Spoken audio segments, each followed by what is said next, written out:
Bezalel constructed the altar of burnt offering from acacia wood. It was square 7.5 feet long and 7.5 feet wide, and was 4.5 feet high. He made horns for it on its 4 corners. The horns were of one piece. Then he overlaid it with bronze. He made all the altar's utensils, the pots, shovels, basins, meat forks, and fire pans.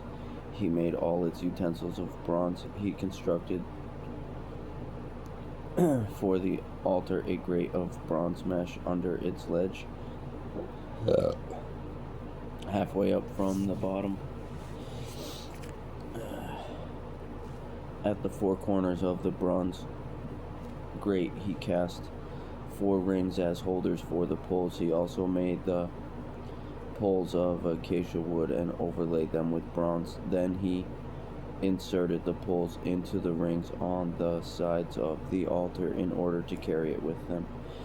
He constructed the altar with boards so that it was hollow.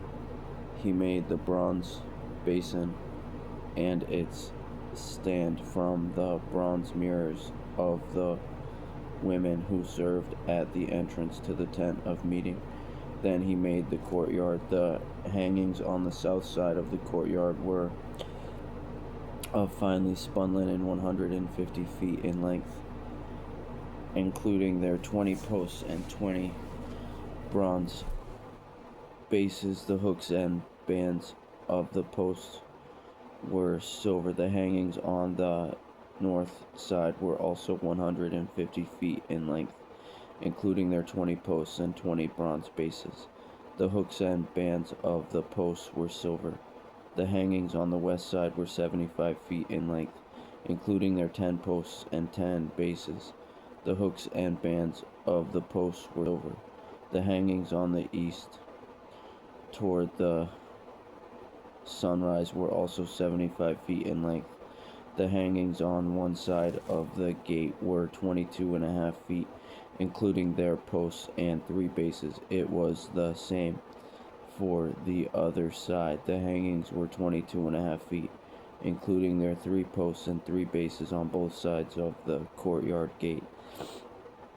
All the hangings around the courtyard were of finely spun linen. The bases for the posts were bronze. The hooks and bands of the posts were silver, and the plating for the tops of the posts was silver. All the posts of the courtyard were banded with silver. The screen for the gate of the courtyard was embroidered with blue, purple, and scarlet yarn and finely spun linen. It was 30 feet long, and like the hangings of the courtyard, 7.5 feet high.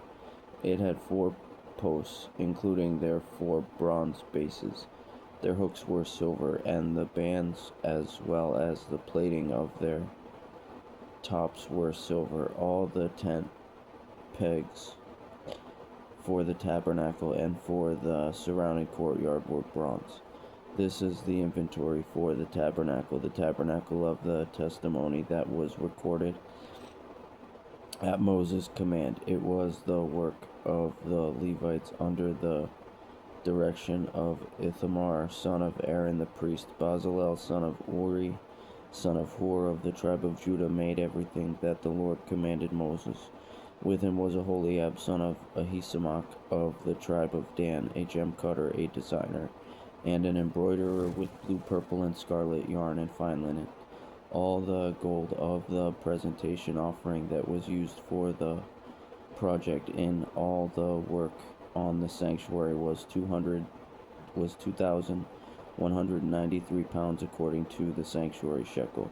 The silver from those of the community who were registered was 7,544 pounds according to the sanctuary shekel, 2/5 of an ounce per man. That is half a shekel according to the sanctuary shekel, from everyone 20 years old or more who had crossed over to the registered group, 603,550 men. There were 7,500 pounds of silver used to cast the bases of the sanctuary and the bases of the veil, 100 bases from 7,500 pounds, 75 pounds for each base. With the remaining 44 pounds, he made the hooks for the posts, overlaid their tops, and supplied bands for them. The bronze of the presentation offering totaled 5,310 pounds. He made with it the bases for the entrance to the tent of meeting, the bronze altar and its bronze grate, all the utensils for the altar, the bases for the surrounding courtyard, the bases for the gate of the courtyard, all the tent pegs for the tabernacle, and all the tent pegs for the surrounding courtyard.